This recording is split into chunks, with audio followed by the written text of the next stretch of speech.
Hello everyone मो Sushila Sushila educational channel रे आपन समस्त को स्वागत। आज आम ए वीडियो माध्यम पढ़ा structural approach to translation by Shri Baikunthanath Acharya बहीटीर चैप्टर 3 रो स्ट्रक्चर 13 दिया जाइछि मोर अबाउट स्ट्रक्चर 9 टू 11 माने स्ट्रक्चर 9 रो स्ट्रक्चर 11 जाय जहाँ सब पढ़िथिले वर्तमान स्ट्रक्चर 13 रे आलोचना करिवा। मो गोटे पिला मो इंग्लिश आई पाखे हेल्पिंग वर्ब आम बसे आई आम यू आर स्ट्रक्चर नंबर 8 रे पढ़िथिले। गोटे पिला ए बॉय गोटे इंग्लिश ए नले आन बसे जदि शब्दर मूल अक्षर भावेल थिबो ताले आन बसे जदि शब्दर मूल अक्षर कन्सोनेंट थिबो ताले ए बसे। मो गोटे पिला आई एम ए बॉय। मो हेउछि गोपाल आई एम गोपाल। खाली मो गोपाल एमति लेखाई थिबे आमे लिखि परिबा आई एम गोपाल। मो ना Gopal my name is Gopal.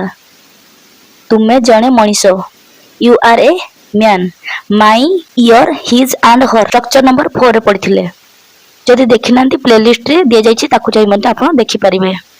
तुम नाम Shyam your name is Shyam. तुमे हेउच हरि यू आर हरि।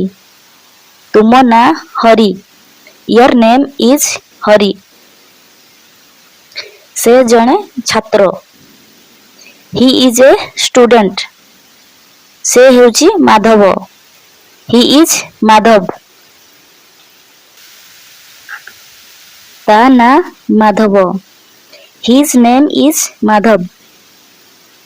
माधव एठी नाही माधव इज नॉट हियर। से गुटे बालिका सी इज ए गर्ल।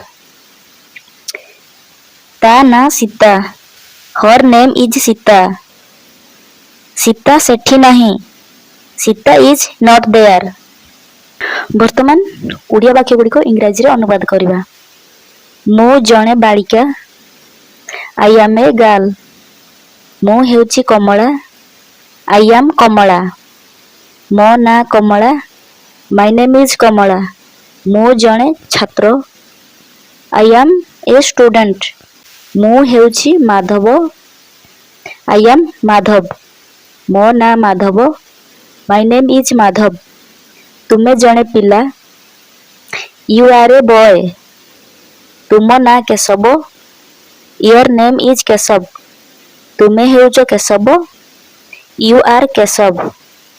से गोटे शिशु ही इज ए चाइल्ड। से हेउची कोनाल ही इज कोनाल। ता ना हेउची Kunal his name is Kunal. से जणे छात्री सी इज ए स्टूडेंट।